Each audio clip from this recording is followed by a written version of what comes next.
sua audiência.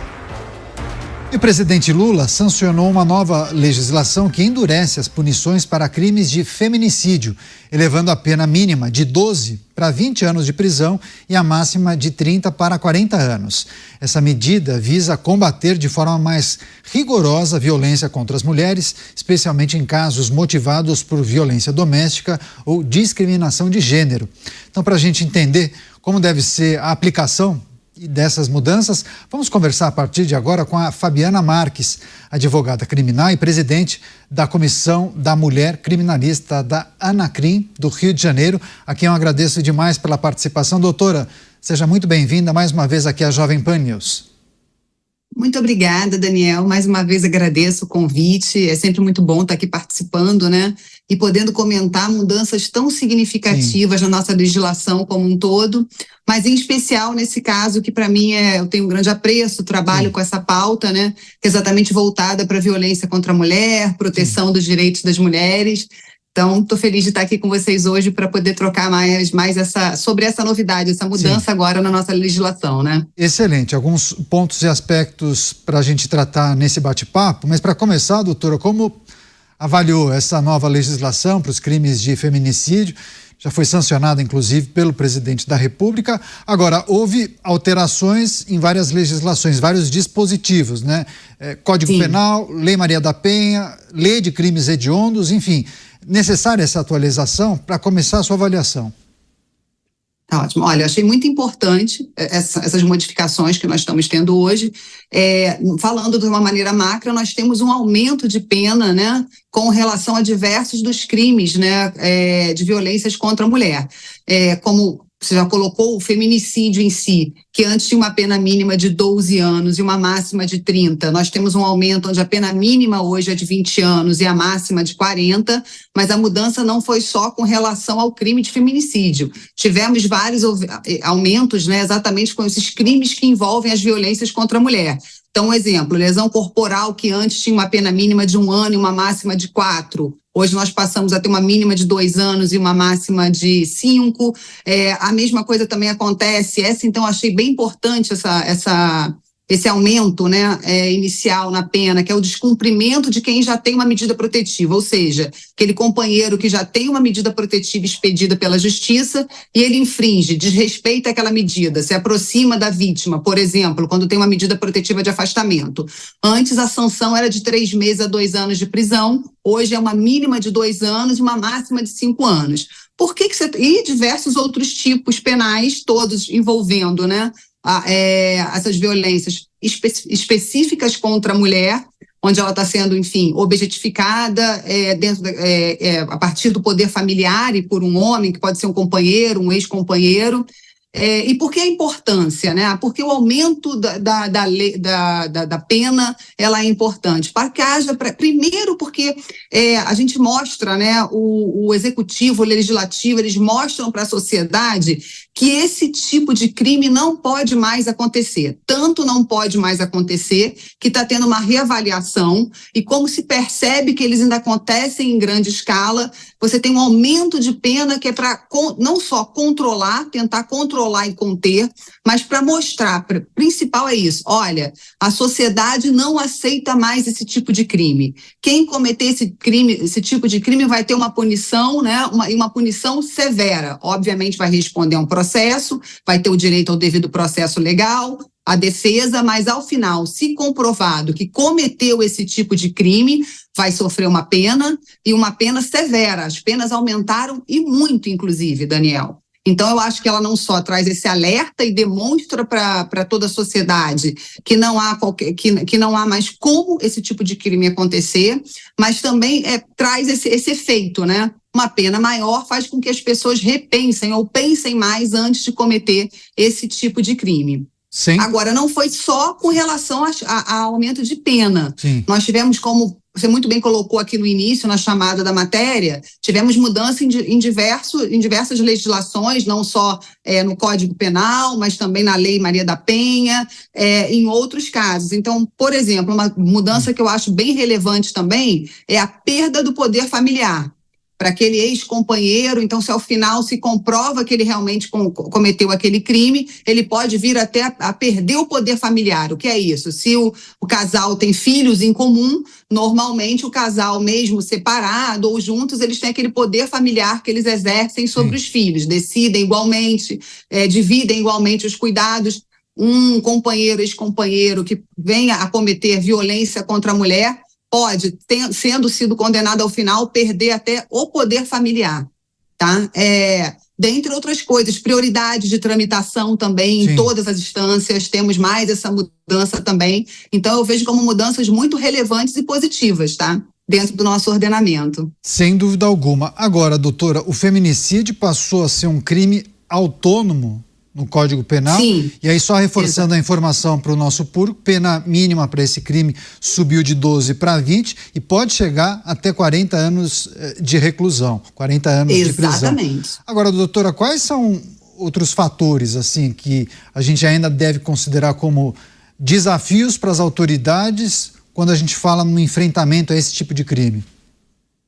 Olha, primeiro, a gente sempre cai nesse ponto, mas porque é muito importante. Educação, informação. Então, o que nós estamos fazendo aqui, o que vocês estão fazendo de já trazer, né, essa mudança recente na legislação ao conhecimento da população, homens e mulheres, para trazer esse alerta, informar que hoje existem esses aumentos, mas também a educação da prevenção, né, que é realmente uma educação que tem que perpassar pelas escolas, lógico, por vocês também, pela mídia, isso é muito importante, e demonstrando que esse tipo de crime realmente ele não pode mais acontecer, ele tem que reduzir. As mulheres elas ainda são muito vítimas desse tipo de violência, né? Então, acho que não só a modificação na legislação, mas a implementação disso, a divulgação e cada vez mais também a necessidade de que nós tenhamos trabalhando em conjunto, não só o judiciário, mas quando a gente observa essas questões de crime e de violência,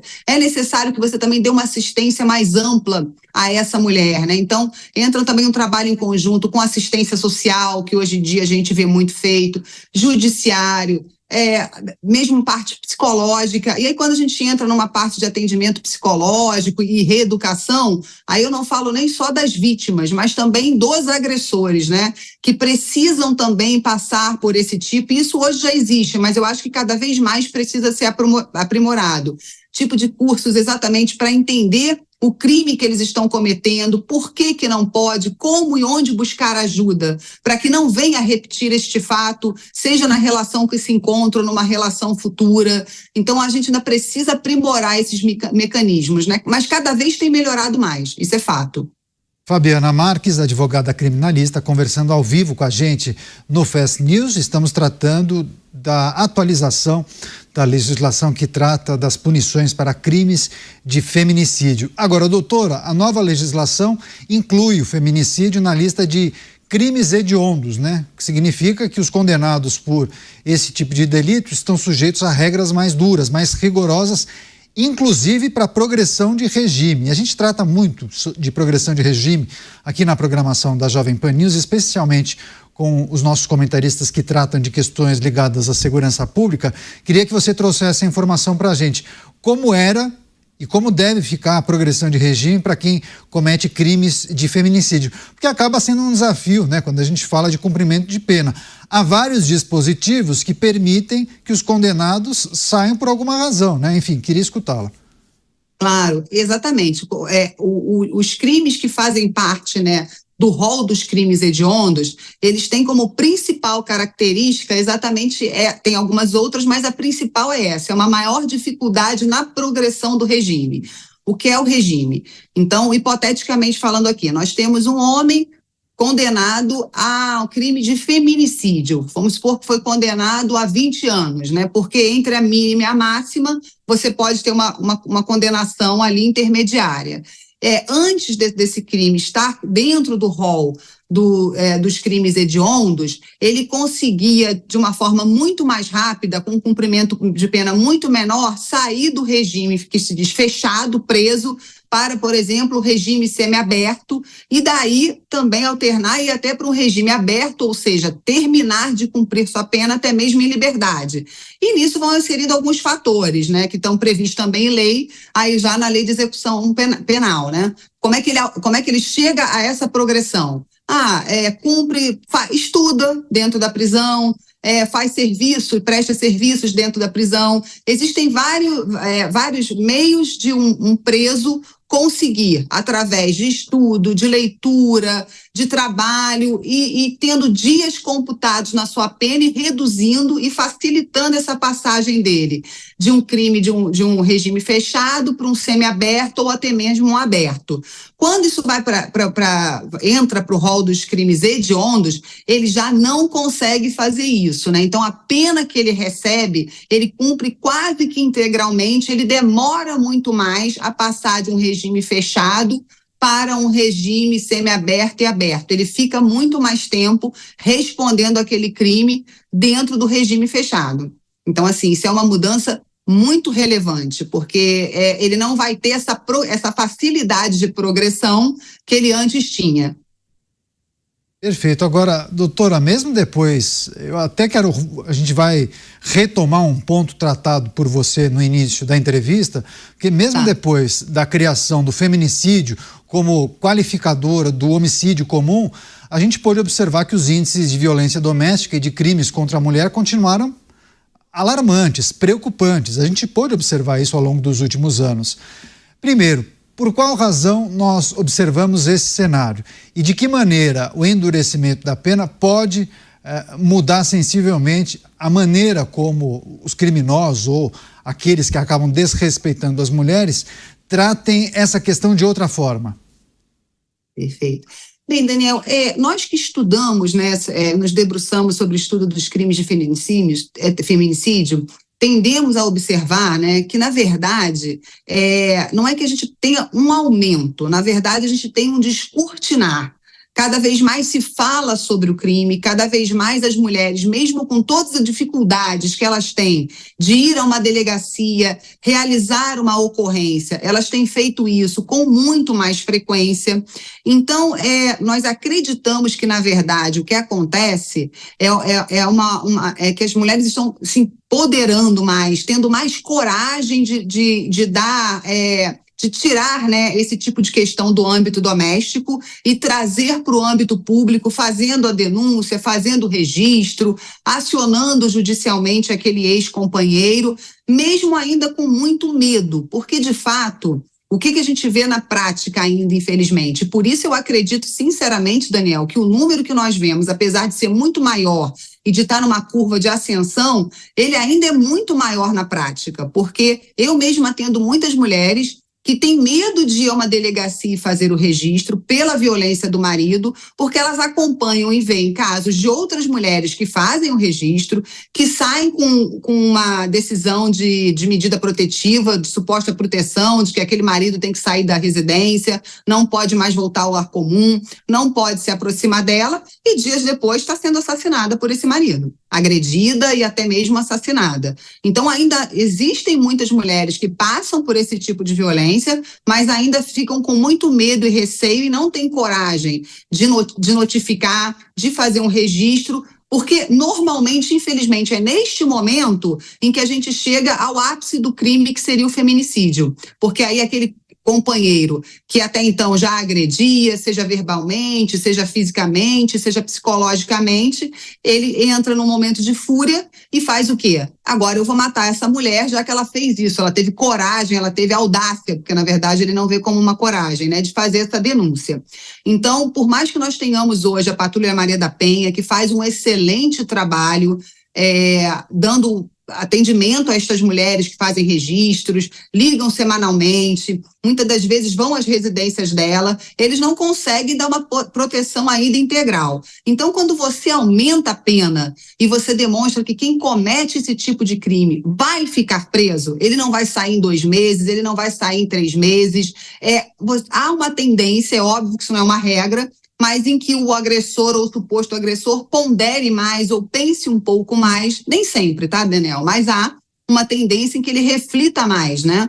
Não, se eu cometer esse crime aqui, se eu agredir a minha mulher, porque infelizmente há informação para o bem e para o mal, e ele sabe que talvez numa lesão corporal antes, um crime de 1 a 4 anos de pena, isso aqui vai para o GCRIM, isso aqui eu vou dar cesta básica. A gente tem, lógico, que as varas especializadas de violência doméstica e familiar nesses casos. Mas mesmo assim, ao final, havia uma pena sendo imposta que era transformada muitas vezes em doação de cesta básica, comparecimento em cursos, mas que não tinha uma punição mais severa. Então, num primeiro momento, esse encrudecimento das penas é muito importante nesse sentido, Daniel. Importante essa entrevista com a Fabiana Marques, advogada criminalista, conversando ao vivo com a gente, analisando ponto a ponto essa alteração na legislação que trata do endurecimento das penas para crimes de feminicídio.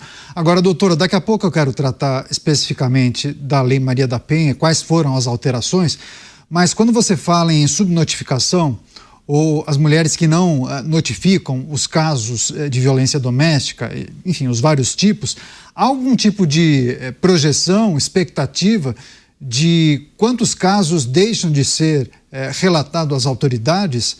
Existe algum tipo de estudo que indica, bom, para cada denúncia que é feita, cada formalização junto à delegacia de polícia ou aos órgãos competentes, existem tantos que acabam não sendo comunicados. Tem algum estudo nesse sentido?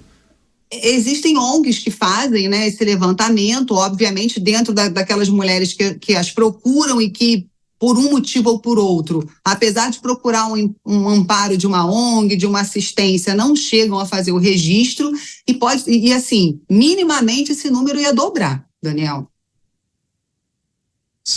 Terrível. É alarmante. Terrível, com certeza, alarmante. Agora, você mencionou a Lei Maria da Penha, ela também, né? Foi ajustada, modificada para endurecer também as punições para quem descumpre aquelas medidas protetivas de urgência, ordens de afastamento. Esse me parece um grande desafio, né? Essa das medidas protetivas, então, eu achei bem importante, porque ela teve um aumento, inclusive, considerável. Os aumentos foram grandes, mas o descumprimento da medida protetiva antes tinha uma pena de 3 meses a 2 anos. É pena, lógico, mas é uma pena branda, considerada branda, né, dentro do nosso ordenamento. E ela passou para de 2 anos a 5 anos. Então, realmente, agora, um homem que descumpra a medida protetiva, ele vai ficar preso. Ele não vai mais conseguir, condenado, e se comprovado efetivamente o crime durante o processo, resolver isso com cesta básica, resolver isso com determinados cursos que ele possa vir a fazer para suprir isso. E como, infelizmente, esse descumprimento da medida protetiva ocorre com muita frequência, essa mudança, para mim, foi uma das mais importantes. Mais até do que o aumento minha opinião, tá, Daniel? Do que o aumento do feminicídio de 12 a 30 para 20 a 40. Apesar de ser um aumento considerável, nós já tínhamos uma pena alta, considerada alta. Agora, realmente, o descumprimento de medida protetiva era uma pena branda, era uma pena que não acarretava a consequência da prisão, salvo se ele fosse preso em flagrante, descumprindo a medida protetiva, e aí até poderia vir a ser preso e ficar um tempo preso preventivamente, enquanto respondia o processo, mas tirando essa exceção de ser preso em flagrante, ele não iria preso posteriormente, e agora com essa pena ele vai. Fabiana Marques, advogada criminalista, conversando ao vivo com a gente aqui na Jovem Pan News. Ela é presidente da Comissão da Mulher Criminalista na Anacrim, no Rio de Janeiro, a quem, mais uma vez, eu agradeço pela participação. Doutora, seja sempre bem-vinda aqui na Jovem Pan News. Bom fim de semana e até a próxima. Muito obrigada, Daniel. Eu que agradeço também a participação. Obrigado. Seguimos com outras notícias e informações, agora 5h17, 5h18.